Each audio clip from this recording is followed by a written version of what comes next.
लगा और पूछना बंद कर दिया सरकार से, जनता से पूछने लगा, आपको चिन्हित करने लगा, आपके लेखकों को चिन्हित करने लगा, उन्हें गद्दार, देशद्रोह, तरह तरह के नामों से पुकारने लगा।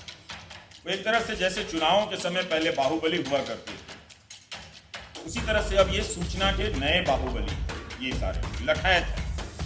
इनका काम आपको सूचना देना नहीं है, बल्कि यहाँ की सूचना कहीं और ना पहुंच जाए उसे रोकना। ये सूचना के लठायत हैं ये सारे जो अभी आए हैं। ज्यादा अच्छा शब्द गुंडा लगता है, लेकिन ठीक नहीं लगता, क्योंकि गुंडो वो कहीं और भी उसके कई सारे अर्थ निकल आते हैं। तो इसीलिए आप देखेंगे कि वो जनता को धमकाता है। और जब किसान आंदोलन करने गए तो बिना जाने पड़ताल किए मीडिया ने झट आतंकवादी किया। ये कभी नहीं हुआ। जिन्हें अन्नदाता कहा जाता था, पता नहीं किसानों के लिए कितनी अलंकृत शब्दावलियां विकसित कर दी गई थी कि ये हैं वो हैं, उन्हें एक झटके में आतंकवादी कह दिया, आंदोलन जीवी कह दिया। तो कुछ भी हो, कारोबार नहीं हो सकता। आज की तारीख में आप गोदी मीडिया के चैनलों में प्रोडक्ट के आधार पर फर्क करना चाहें तो आप नहीं। पहले मीडिया बहाना बनाया करता था जब उस पर सवाल उठते थे कि आपका कंटेंट बहुत खराब, तो एक बहाना था कि दर्शक ही ऐसे हैं, टीआरपी नहीं आती है तो हम टीआरपी के लिए वैसे करते हैं, जीने के लिए। लेकिन अब मुकेश अंबानी को तो इसकी मजबूरी नहीं है, उनके पास तो बहुत पैसा है। टीआरपी से कितना पैसा आता है? 20 करोड़, 25 करोड़। इसके लिए भी उनके चैनलों की क्वालिटी है। अगर पैसा कारण तो मुकेश अंबानी का चैनल सबसे अच्छा होना है। और उसी चैनल पर उनका एंकर बैठ के बोलता है परमानेंट सोल्यूशन। एक ऐसा मॉडल विकसित हुआ है जिसे देखकर कोई भी अब आश्वस्त नहीं हो सकता कि हमारा लोकतंत्र सुरक्षित है।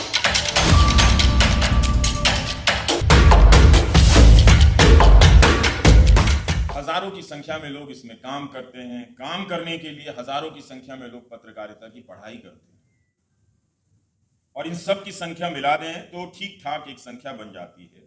फिर भी पत्रकारिता को लेकर इनके बीच कोई सपना नजर नहीं आता। ऐसा होना चाहिए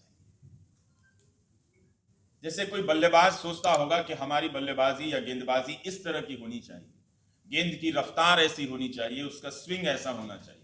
इस तरह का सपना मुझे इस पेशे से जुड़े हुए लोग, पढ़ने वाले लोगों में नजर नहीं आता।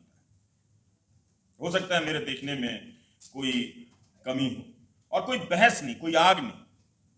कई बार सोचता हूं कि ये जो छात्र यूनिवर्सिटी जा रहे हैं पत्रकारिता की पढ़ाई करने के लिए, जब पत्रकारिता ही नहीं बची है किस लिए जा रहे हैं?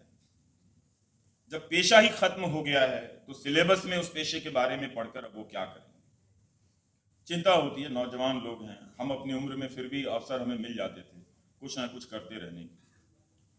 और जब ये पत्रकार घर जाते होंगे या घर से दफ्तर आते होंगे तो क्या बात करते होंगे? कौन सी ऐसी खबर लेकर आते होंगे जनता की, जिसे रिपोर्टर लेकर दौड़कर संपादक के पास जाता होगा, संपादक दौड़कर उसको लेकर जनता के बीच, अपने पाठकों के बीच जाता होगा। क्या सोचकर वो घर से दफ्तर के लिए निकलता होगा, और रात को जब घर के लिए चलता होगा तो किस स्टोरी के बारे में क्या सोचता होगा कि किसे बनाकर उसे पत्रकार होने का आज सुख मिला है। इसका हम सबको अनुभव हुआ था, इसलिए इसकी बात कर रहा हूं।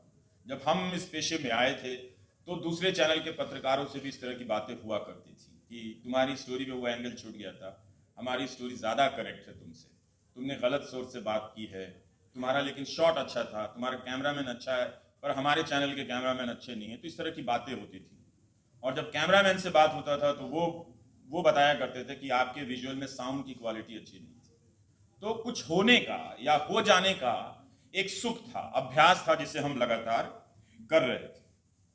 अब ये सुख समाप्त हो गया, और समाप्त किया मीडिया ने ही, पत्रकारों ने मिलकर और इसके मालिकों ने। जिस मीडिया में सपना ही ना हो, जिसके भीतर अपनी रिपोर्ट को लेकर किसी तरह की प्रतिस्पर्धा ना हो, वह कुछ भी हो, कारोबार नहीं हो सकता है। आज की तारीख में आप गोदी मीडिया के चैनलों में प्रोडक्ट के आधार पर फर्क करना चाहें तो आप नहीं कर पाएंगे। इनके बीच ही मीडिया होने या एक दूसरे से अच्छा होने की प्रतिस्पर्धा समाप्त हो गई है, मगर इनका बिजनेस चल रहा है। इस पर लंबी बातचीत हो सकती है कि किस तरह बाजार का विज्ञापन, कॉरपोरेट का पैसा नफरत फैलाने की और लोकतंत्र की हत्या करने की इस इंडस्ट्री में लग रहा है। पहले मीडिया बहाना बनाया करता था जब उस पर सवाल उठते थे कि आपका कंटेंट बहुत खराब है, तो एक बहाना था कि दर्शक ही ऐसे हैं, टीआरपी नहीं आती है तो हम टीआरपी के लिए वैसे करते हैं, जीने के लिए। लेकिन अब मुकेश अंबानी को तो इसकी मजबूरी नहीं है, उनके पास तो बहुत पैसा है। टीआरपी से कितना पैसा आता है, 20 करोड़ 25 करोड़। इसके लिए भी उनके चैनलों की क्वालिटी, अगर पैसा कारण था तो मुकेश अंबानी का चैनल सबसे अच्छा होना चाहिए था, पर उसी चैनल पर उनका एंकर बैठ के बोलता है परमानेंट सोल्यूशन होना चाहिए। तो ये सब बहाना भी अब समाप्त हो गया है, मीडिया ने उसे उतार दिया और एक ऐसा मॉडल विकसित हुआ है जिसे देखकर कोई भी अब आश्वस्त नहीं हो सकता कि हमारा लोकतंत्र सुरक्षित है। यही वो मीडिया है जो 2014 के पहले नागरिक पत्रकारिता की बात करने लगा था, सिटीजन जर्नलिज्म के नाम से। नागरिकों की तरफ से सवाल पूछकर उन्हें सशक्त बना रहा था और बीच बीच में भटक भी जाता था, भूत प्रेत करने लगता था और फिर अपने काम पर लौट भी आता था कई बार, क्योंकि जनता के बीच ऐसा कुछ घट जाता था कि उसे लगता था कि उसके होने की तमाम जिम्मेदारियों में, तमाम भटकनों के बावजूद एक जिम्मेदारी है कि उसके बीच जाना है, क्योंकि जनता के बीच किसी तरह की सक्रियता नजर आती है। और इसीलिए आंदोलनों के बीच कई बार टेलीविजन चैनल स्टूडियो बनाने लगे और लाइव वहां से रिकॉर्डिंग होने लगी, जनता के बीच खड़े होकर वहां कुर्सी लगा दी गई और एक नया तरह का स्पेस बन रहा था। तो वो अक्सर वो जाता था क्यों जनता के पास, वो इसलिए जाता था कि वो अपने होने की शक्ति उसी से ग्रहण करता था कि ये हमारी ताकत है, ये हमारे पाठक हैं, ये हमारे दर्शक हैं। 2014 के बाद से मीडिया ने अपनी शक्ति के उस स्रोत को बदल लिया, वो सोर्स ही खत्म कर दिया कि हमें जनता से शक्ति नहीं लेनी है, सरकार से शक्ति लेने लगा और पूछना बंद कर दिया सरकार से, जनता से पूछने लगा, आपको चिन्हित करने लगा, आपके लेखकों को चिन्हित करने लगा, उन्हें गद्दार, देशद्रोह, तरह तरह के नामों से पुकारने लगा। वो एक तरह से जैसे चुनावों के समय पहले बाहुबली हुआ करते थे, उसी तरह से अब ये सूचना के नए बाहुबली हैं। ये सारे लोग लठायत हैं, इनका काम आपको सूचना देना नहीं है, बल्कि यहां की सूचना कहीं और ना पहुंच जाए उसे रोकना है। ये सूचना के लठायत हैं ये सारे जो अभी आए हैं। ज्यादा अच्छा शब्द गुंडा लगता है, लेकिन ठीक नहीं लगता है, क्योंकि गुंडो वो कहीं और भी उसके कई सारे अर्थ निकल आते हैं उसके। तो इसीलिए आप देखेंगे कि वो जनता को धमकाता है। यहीं पे जब किसान आंदोलन करने गए तो बिना जाने पड़ताल किए मीडिया ने झट से उन्हें आतंकवादी कह दिया। ये कभी नहीं हुआ। जिन्हें अन्नदाता कहा जाता था, पता नहीं किसानों के लिए कितनी अलंकृत शब्दावलियां विकसित कर दी गई थी कि ये हैं वो हैं, उन्हें एक झटके में आतंकवादी कह दिया गया, आंदोलनजीवी कह दिया गया।